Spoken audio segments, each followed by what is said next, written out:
स्वरों का विभाजन देखते हैं आंतरिक प्रयत्न के आधार पर।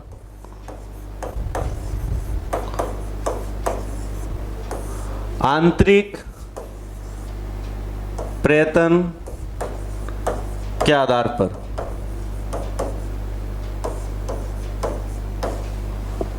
इसमें क्या होता है, इसमें आते हैं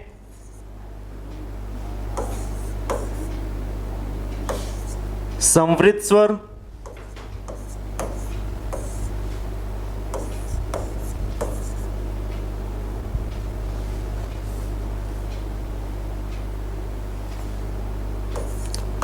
अर्ध संवृत स्वर,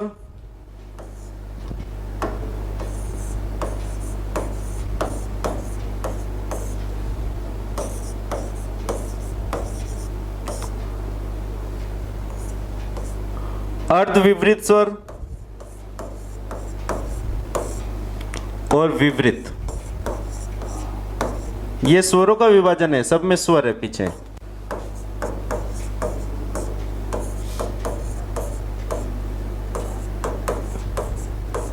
ये एक सारणी बना लोगे आप तो आपको इजीली सारा समझ में आएगा, नहीं तो ये एग्जाम में सबसे डिफिकल्ट होता है, गलतियां होने के चांस है। यदि एग्जाम का पेपर नॉर्मल लेवल का रहेगा तो आपको इनमें से नहीं पूछेंगे, लेकिन यदि डीप लेवल का एग्जाम रहा हिंदी का तो आपको इनमें से पूछेंगे कि संवृत स्वर कौन से होते हैं, अर्ध संवृत कौन से होते हैं, अर्ध विवृत कौन से होते हैं और विवृत स्वर कौन कौन से होते हैं।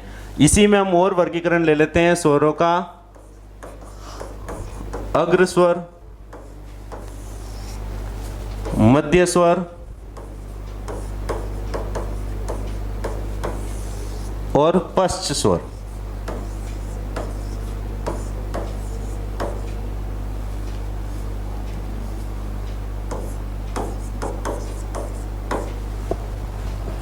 अब संवृत स्वर कौन कौन से होते हैं, ई और ई। पश्च स्वर ऊ और ऊ। ये सारणी अभी आपको समझ में नहीं आ रही होगी, लेकिन ये पूरी बनाने के बाद में मैं आपको समझाऊंगा तो आप जल्दी से पकड़ पाओगे कि संवृत स्वर कौन कौन से होते हैं, अर्ध संवृत, अग्र स्वर, मध्य स्वर, पश्च स्वर। ये सारे एक ही इंडेक्स में आपको याद करवाने के लिए इजी तरीका है इंडेक्स का। अर्ध संवृत के अंदर हम लेते हैं, इसमें ए, इधर आ जाएगा आई, सॉरी इधर आएगा ओ, आई, आओ, और मध्य स्वर में यहां पर आएगा अ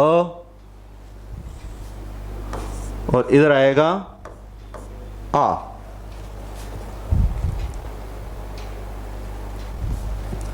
अब आप इसको देखो, एक बार पहले आप इसका स्क्रीनशॉट ले लो ताकि आपको बाद में मैं इसको डिटेल में समझा लूं। लो, तो अब मैं आपको समझाता हूं इसमें कि संवृत स्वर कौन कौन से होते हैं। हमें पूछे कि संवृत स्वर ई ऊ, ये संवृत स्वर होते हैं। अर्ध संवृत स्वर कौन कौन से होते हैं, ए और ओ। अर्ध विवृत स्वर कौन कौन से होते हैं, आई, अ और औ। सॉरी,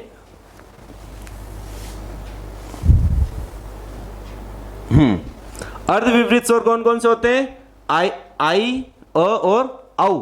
और विवृत स्वर एक ही होता है, वो कौन सा होता है, आ।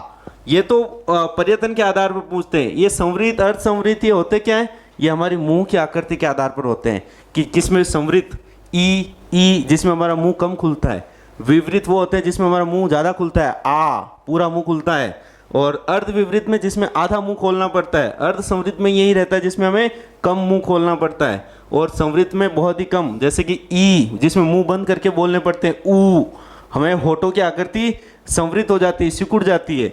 विवृत में फैल जाती है, जैसे मैं बोलूं आऊ, मुंह खोलना पड़ता है मुझे।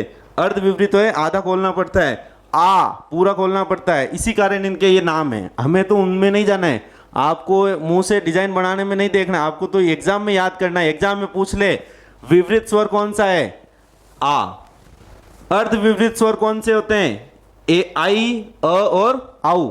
एग्जाम में क्वेश्चन इस टाइप से आएगा, निम्नलिखित में से कौन सा अर्ध विवृत स्वर नहीं है। जैसे मैं आपको बताऊं, आप यहां से देखो, मैं यहां क्वेश्चन लिख के आपको बताता हूं एग्जाम में किस टाइप से आएंगे। मान लो एग्जाम में पूछ लिया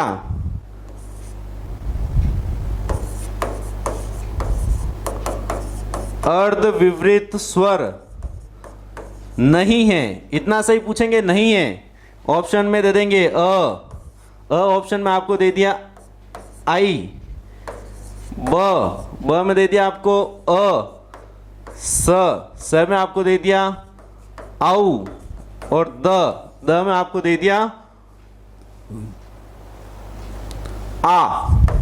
अब आप कंफ्यूजन हो जाओगे कि किसको करें, तो ये ध्यान रखना है कि जैसे अब अर्ध विपरीत स्वर नहीं है तो हमारा इसमें आंसर कौन सा हो जाएगा, द। इस टाइप के उसमें क्वेश्चन बनेंगे आपके, ये आप ध्यान रखना।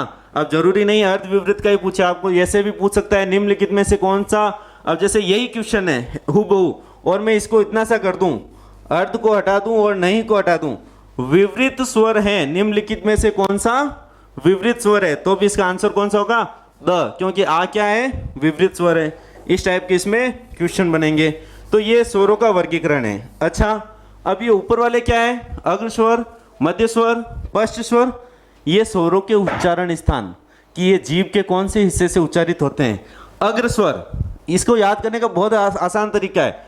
अग्र स्वर के अंदर आते हैं ई, ए और आई। मध्य स्वर में केवल एक ही आता है, वो है अ, और पश्च स्वर में आते हैं उ, ओ, औ, आ। आपको तो इतना सा ध्यान रखना है, जो भी 3 के डिजाइन में आए, जो भी 3 की डिजाइन में आए, वो सारे पश्च स्वर होते हैं अ को छोड़कर। अ को छोड़कर जितने भी 3 वाली डिजाइन में लिखते हैं वो सारे क्या होते हैं, पश्च स्वर होते हैं। और अ, एक अकेला अ है, वो क्या होता है, मध्य स्वर। और इन सबको छोड़ के बाकी जितने पीछे बचे वो सारे क्या होते हैं, अग्र स्वर हैं। ये एग्जाम में आपको इजी से इजी तरीका है याद रखने का।